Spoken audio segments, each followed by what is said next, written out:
Нема општествена област каде што партизацијата и негативната селекција не влијаат врз јавниот интерес, но веројатно никаде не е толку драстично како во областа на здравството. Тука лошите политики и грешките влијаат директно врз животот на граѓаните. Вечерва во Агенда 35 зборуваме токму за партизацијата во оваа област, здравството, но исто така зборуваме и за граѓанскиот активизам. Ви ја пренесуваме атмосферата од првото граѓанско климатско собрание кое што неодамна се одржа во Скопје во организација на ЗИП институтот. Да видиме што можат граѓаните кога се обединети. Останете со нас. Над 60 граѓани од Скопје и Скопско, од различна етничка и верска припадност, различен пол и возраст и различни професионални и образовни квалификации, учествуваа во првото граѓанско собрание во Македонија. Собранието во организација на ЗИП институтот од Скопје беше посветено на климата и проблемите со животната средина, а како концепт е всушност демократска алатка што во развиените демократии редовно се применува. Идејата е граѓаните преку работа со експерти да ги идентификуваат проблемите во областа, но и да понудат решенија, а потоа да следува процес на притисок кон надлежните институции за имплементација на препораките што произлегле од самите сесии. Собранието во Скопје заседаваше во период од 2 месеци и учесниците со кои разговаравме раскажаа за нивното искуство. Се пријавив на првото граѓанско собрание, климатско собрание во нашата земја, пред се заради тоа што секогаш дури од кога бев мала ме интересираше, ме интересираа климатските промени, колку се тие значајни за нашето општество, за нашиот живот. Сметам дека уште од мали нозе, тоа се теми кои што мораме да ги знаеме и да ги почитуваме. Сега, прво да ви кажам дека искрено кога се пријавив, ме привлече идејата да бидам дел од нешто што за прв пат се организира во нашата земја. Односно, потоа малци истражував пред да се пријавам и видов дека вакви климатски собрања имаме во повеќе европски земји, тие функционираат одлично, пријавени се граѓани од сите области, професии, од различна етничка припадност и националност. И тоа нели ме привлече за да се пријавам и јас. Не води една иста цел сите нас.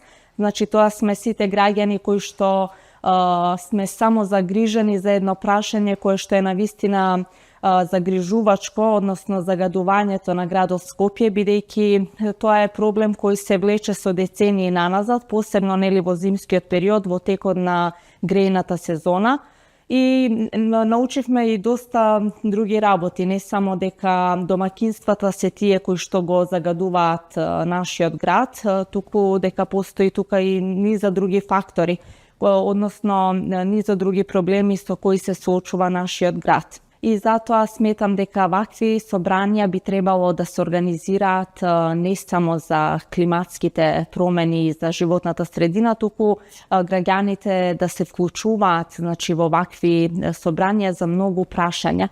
Видовме дека без разлика од каде доаѓаме во сите општини на градот Скопје, сите нас проблемите ни беа слични, од загадување, па и некои мали локални проблеми како што е неасфалтирани улици, немање на автобуси, па се до кучињата скитници, дури и такви проблеми некои посочуваше. Кога го видов повикот за ова собрание, увидов дека не со застапниците, односно представниците на различни општествени категории, туку директно со граѓаните, дека ќе можам да ги креирам тие јавноздравствени политики и јавноздравствените политики, нивната успешност и нивната легитимитет директно ќе извира од страна на граѓаните. А втората или секундарната цел за моето пријавување беше да ја афирмирам областа хигиена и здравствена екологија и да со моето скромно знаење од областа на здравствена екологија да придонесам за подобро разјаснување на влијанието на загадувањето на животната средина на човековото здравје. Јас во тек на климатското собрание имав прилика да се запознам со доста големи стручњаци од различни области. Во интензивна комуникација со нив увидов многу различни работи кои што досега не сум бил во можност да ги забележам, а со тоа и ми се отворија нови перспективи низ кои што јас во нареден период ќе можам малку пошироко да ги гледам општествените, односно здравствените импликации на загадувањето на животната средина. Тие перспективи беа пред се од областа на јавното здравје, екотоксикологијата, урбаното планирање, енергетската инфраструктура, обновливите извори на енергија, активната мобилност. Успеав да се запознам со законските надлежности на различни институции, меѓутоа не само тоа, туку и со предностите и со недостатоците на некои наши ангажмани, на некои наши институции, меѓутоа и да креирам мислење за тоа како може да бидат надминати тие недостатоци. За мене искуството беше прекрасно од аспект дека имавме шанса толку многу различни граѓани, од различни возрастни групи, од различни родови, од различни етнички групи собрани на едно место што представува тоа што е Македонија, едно тако поле различно на културни споеви на луѓе, да дојдат и да дискутираат за клучен проблем, а тоа е аерозагадувањето. Да се едуцираат од страна на експерти за како тоа влијае врз нашето здравје, врз нашата економија, врз нашиот транспорт, енергијата и заедно да најдат заклучоци кои ќе бидат доставени назад до институциите кои што треба да ги имплементираат истите. Бидејќи за аерозагадувањето сите има импакт врз сите нас и не познава граници, не познава возрастни групи, раст, полоди и така натаму. Учесниците во собранието велат дека сега е многу важно институциите кои се детектирани како надлежни да реагираат за препораките да не останат само на хартија. Од надлежните очекуваме во текот на разговорите, на почетокот бевме со малку доза на недоверба. Односно, сите ние велевме дека се зависи до тоа дали до политичката волја, дали надлежните сакаат да ни помогнат и сметаме дека на вистина, значи надлежните институции би требало да издвојуваат повеќе буџет што се однесува до Министерството за животна средина и просторно планирање. Увидовме дека и во државниот инспекторат имаат многу малку вработени, па и една од препораките ни беше да се зголеми бројот на вработени инспектори кои би излегле на терен и повеќе би ги соочувале тие проблеми со кои се соочуваат нашите граѓани. И затоа на крајот од сите тие 6 сесии 80% од учесниците се надеваа дека надлежните ќе ги слушнат нашите препораки и барем половина од нив ќе бидат спроведени во некој рок, да кажеме во текот на година или 2 години. Од овие 11 предлог мерки, можам само неколку да ги набројам како активно Скопје, чисто Скопје, зелено Скопје, меѓутоа и со оглед на тоа дека најмногу бев застапник заедно со другите доктори кои што беа како експерти вклучени во овој придонесување на овие предлог мерки на еден инклузивен, на еден демократски инклузивен начин, да има следливост, односно да може да ги мериме здравствените ефекти на овие мерки кои што тие би се спровеле. А тоа го нарекуваме хуман биомониторинг.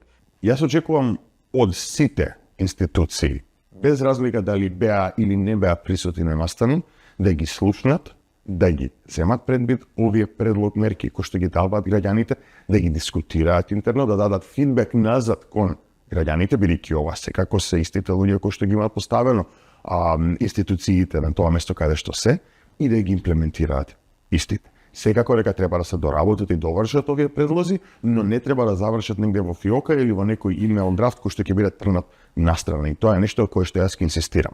Како независен советник во град Скопје, јас ја преземам одговорноста овие да ги донесам пред градот, пред советниците, да ги презентирам и да ирогирам истите да бидат прифатени, да почнеме да работиме на овие предлози. Но не е само град Скопје тука што е тангиран, туку имаме и општините, и министерствата, и другите институции кои што се ширум државата и мора сите да имаат слух за она кој што го бараат граѓаните, бидејќи овој проблем не е нов, овој проблем е тука со децени и овој проблем кошта 5600 човечки животи годишно. Така што имаме многу голема обврска сите тие што се во институциите да ги путкаме овие мерки да се имплементираат и ќе се донесени заедно со помош на експерти и заедно со помош на граѓанскиот клас. Од организаторите, ЗИП институтот велат дека се исклучително задоволни од граѓанскиот ангажман. Целите на собранието се да даде еден нов глас или нов пристап во решавањето на секојдневните проблеми на граѓаните и во нашиот случај по борбата со аерозагадувањето како проблем кој што ги тангира сите граѓани на нашата земја.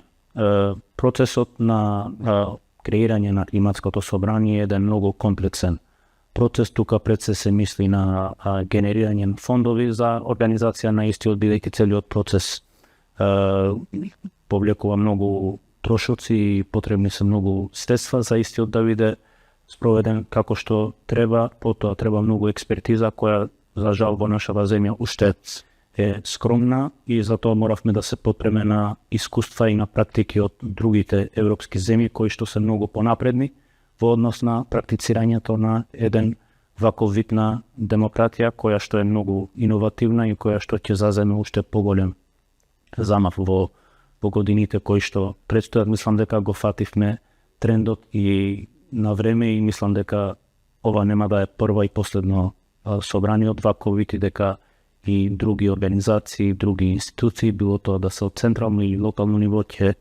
сватат дека е многу добра алатка и многу добра иницијатива за да се вклучат што повеќе граѓани од било какви етнички заедници, од било каков бекграунд во кокреирањето на политики кои што се, како што кажав, многу важни за унапредување на квалитетот на живот на сите граѓани. Успеавме да обезбедиме присуство од 65 граѓани од Скопје кои што според карактеристиките го представуваат Скопје во минијатура, значи запазен е и родовиот аспект, и етничкиот аспект, и возраста, и сите други карактеристики на општеството во Скопје, и без да навлезам во тоа како беше целиот процес од организацијски аспект, мислам дека ги запазивме сите критериуми кои што прават едно климатско собрание да биде успешно. Секако не завршува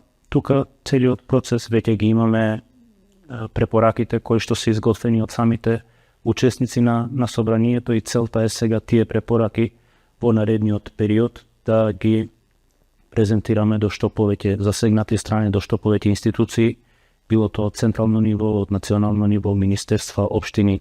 За граѓанските собранија се вели дека се иднината на демократијата оти за теми што се важни за јавниот интерес овозможуваат директно граѓанско учество.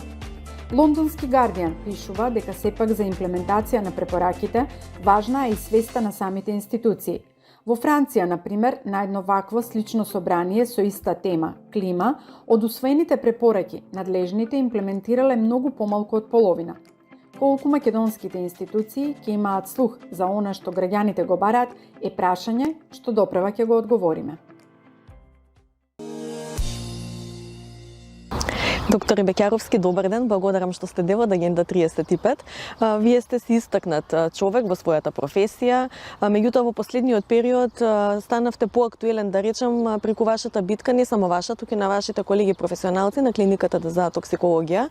Таму се случија многу, пајде да употребиме еден еуфемизам, неубави работи од аспект на меритократија и она што значи борба за професионализам. Што се случува на таа клиника во моментов всушност? Видете, кога би било само на таа клиника, тогаш се уште би имале добар здравствен систем.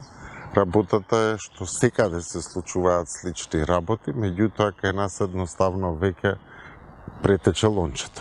Народски кажано, веќе и најмалите мерки за квалитет, минимумот за квалитет, за жал, тука ми сносиме и ние кривица со оглед дека сите овие години некако работиве се ставаа под тепих.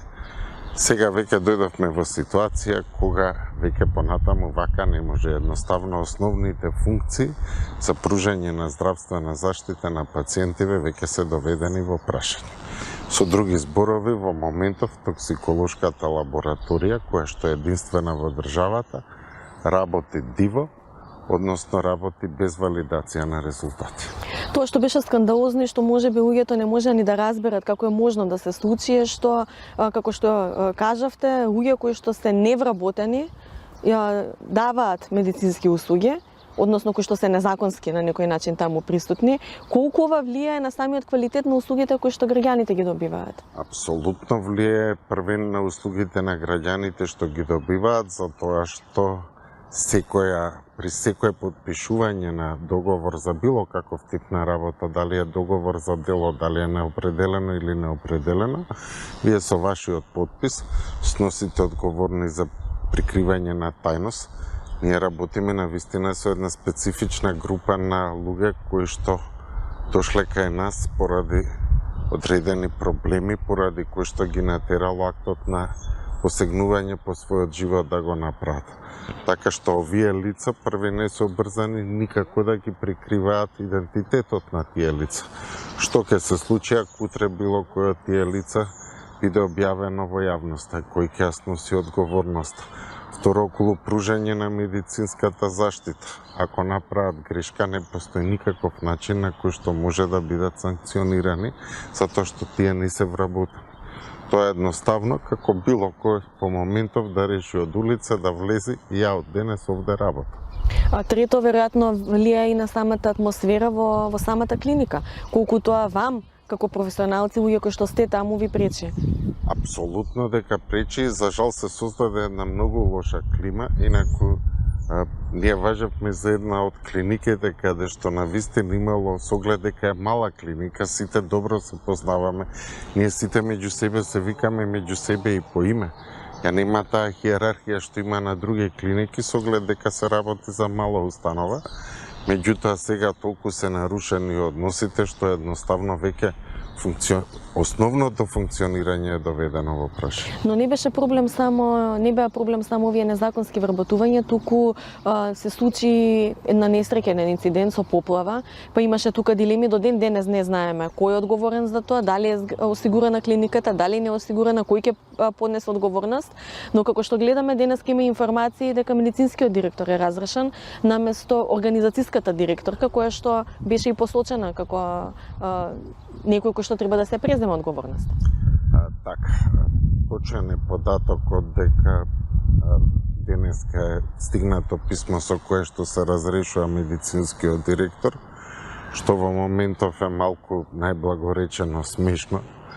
Ако веќе требаше да се сноси одговорност, требаше подеднаква одговорност да сносат и двајцата. Друго е прашањето дали во овој период е тоа законско, ние сме лекари, тука не навлегуваме. Да, се уште изборите не се формално завршени. Формално не се завршени. Меѓутоа, неминовен факт е дека проблемите генерално настанаа од назначувањето на економската директорка наваму, која што за цел овој период не успеа со ниту еден член од стручниот колегиум да оствари било каква комуникација.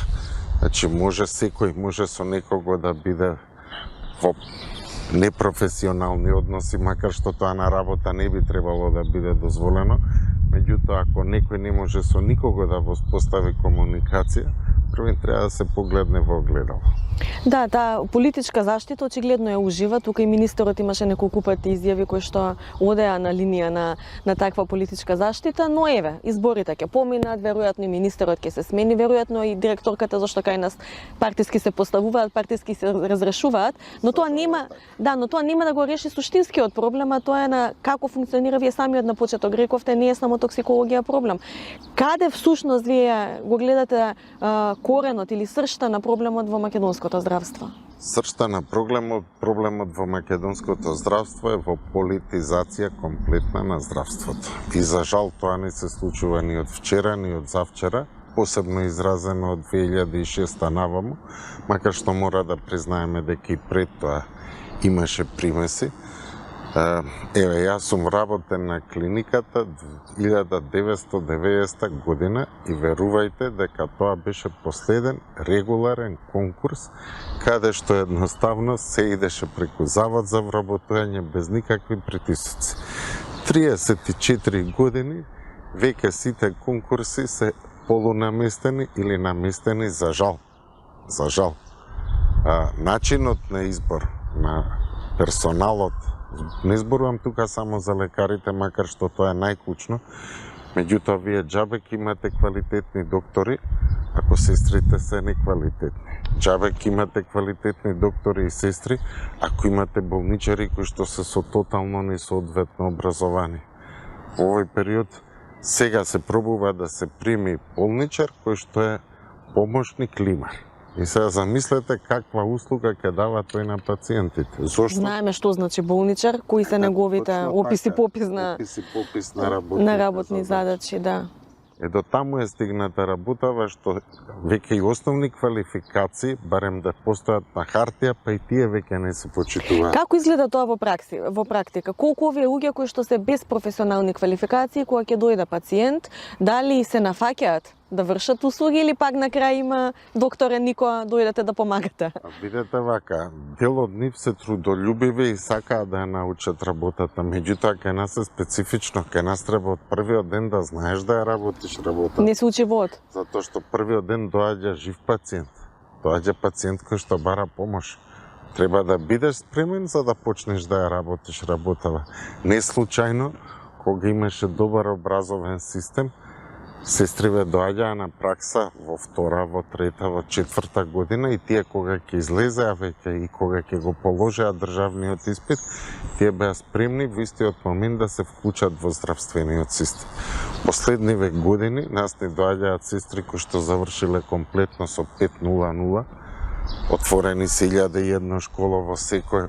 Во Скопје мислам дека 7-8 места има каде што има медицински паралелки кои што немаат никаква пракса и тие кои ќе дојдат, допрво почнуваат да работат, прв пат се гледаат пациент, прв пат се соочуваат со игла, со шприци, така натаму. Истото и со докторите. Истото и со докторите, да. за жал. Зашто има и тука, факултети отворено. За жал и тука е паднат драстично критериумот, мора да признаеме. Вчера излезе дека УКИМ е на 1990 место, така. Од една страна добро што имаме и меѓу први 2000, за тоа што во светов има некаде околу 25.000 универзитети, така што сепак сме во тие првите 7 до 8% е тоа реално. Меѓутоа, кога ќе замислиме каде беше конкретно здравството кога се распадна претходната држава, Југославија имаше еден од 5 најдобри здравствени системи во светот. И во тој здравствен систем, кој што беше меѓу 5 најдобри во светот, медицинскиот факултет во Скопје беше веднаш на 4-то место позади медицинските факултети во Белград, Загреб и Љубљана. Сега гледаме дека од таа бившата држава сите оние помали факултети кои што беа сега се пред нас за жал. Да, го споменавте образованието, ја споменавте и партизацијата, политизацијата на здравството.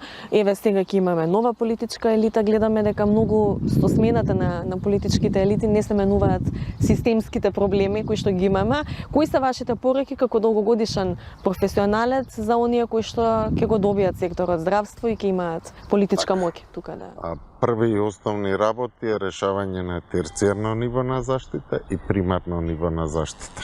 За жал во моментов секундарно скоро и да не постои во државава.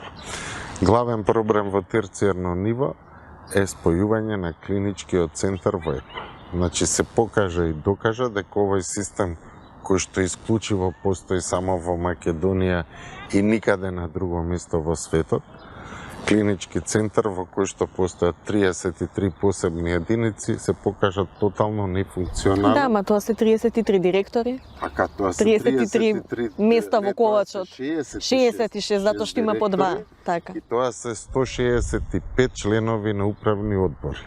Наместо да има 5 членови на управен одбор и 2. Да, значи на партиите им одговара, колачот е поголем за И тоа ќе кажеме, ајде сепак, и тие се огромни бројки, меѓутоа кога ќе размислите дека треба и 33 сметководства, ние во моментот од тие 4 до 5.000 вработени во овие клиники, веројатно повеќе од 1/3 се административци. Би требало да биде многу помал бројот, затоа што секоја клиника мора да има одреден број на позиции од сметководството како самостоен правен субјект кој што треба да ги...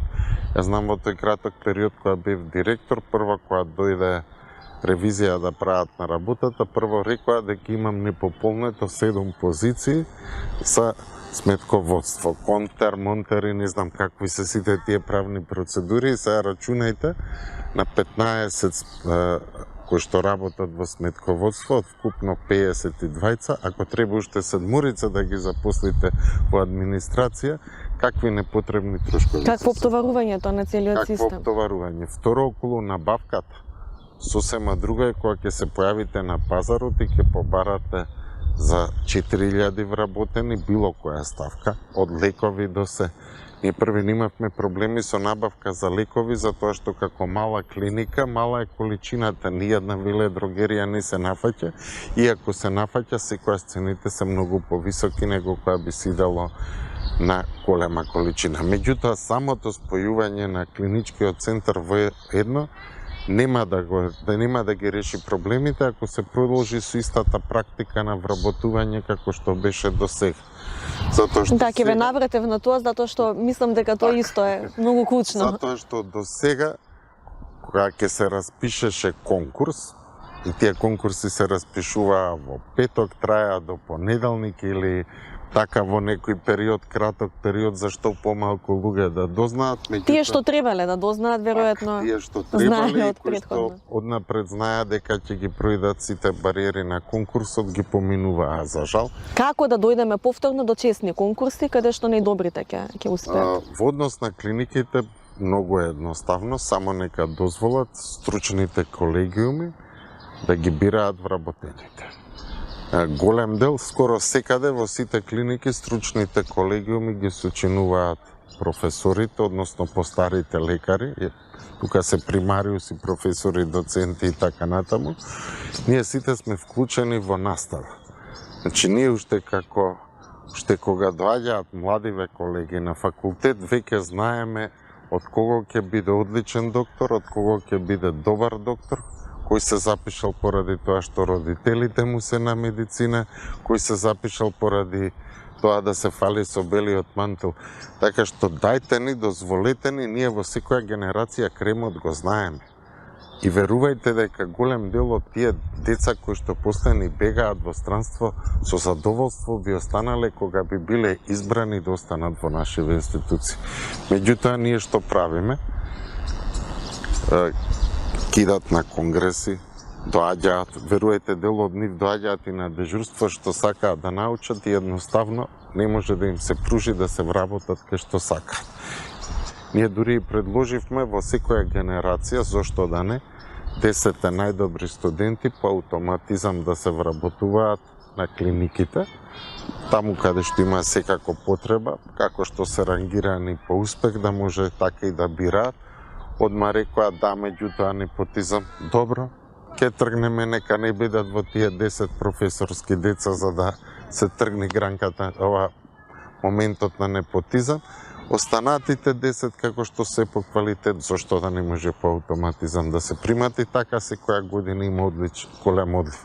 Од една страна ќе ги стимулираме самите, студенти повеќе да учат, повеќе да се докажуваат, од друга страна ќе добиеме на вистина квалитет.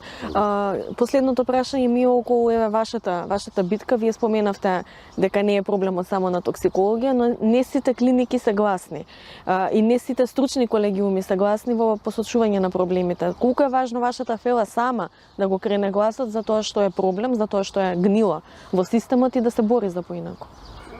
Тука има два проблеми. Првиот проблем е што и дел од таа веќе лекарска фела која што е во клиниките сама по себе е неквалитетна. Ние мора да си признаеме дека квалитетот и сеајот што го имаше клиничкиот центар пред 20 години и сега е тотално различен. Да, би било малку да протестираат против себе. Точно така. Порано беше престиж да се стигне до тука да се работи, беше чест и навистина имаше цел систем по кој што се бираше персонал. Сега веќе, за жал, голем дел од тие стари кадри дел се пензионирани, дел не издржаа под притисоциве што се вршат секојдневно во смисол на неквалитет и така натаму заминаа во приватно здравство, така што веќе е прашање колкава е и капацитетот на вработените сами да се изборат со оваа ситуација. Значи ќе мора малку и граѓанска помош да речеме од аспект на медиуми, на владини и така натаму. Џабе е нашава борба е пред се за да добијат пациентиве квалитет. Ако моите родители оставиле здравствен систем кој што перфектно функционираше, треба и ја да обезбедам здравствен систем во кој што веројатно за некоја година ќе бидам и пациент, барем малку да е подобар од ово што е во моментот. Докторе, ви благодарам за разговорот. Ќе следиме како ќе се развиваат нештата, ќе го следиме и новиот министер кој да е, па верувам дека за жал повторно ќе се видиме и ќе го реотвориме проблемот. Ако не демантираат, ќе биде добро. Јас искрено би сакал повторно да се сретнеме, меѓутоа конечно и да се пофалиме дека работиме. Нешто е променето. Ви благодарам уште еднаш. Благодарам и вас. Битката за вистински европски реформи во сите општествени полиња преку нашата емисија ќе следиме и во следните епизоди. Останете со нас и со програмите на јавниот сервис.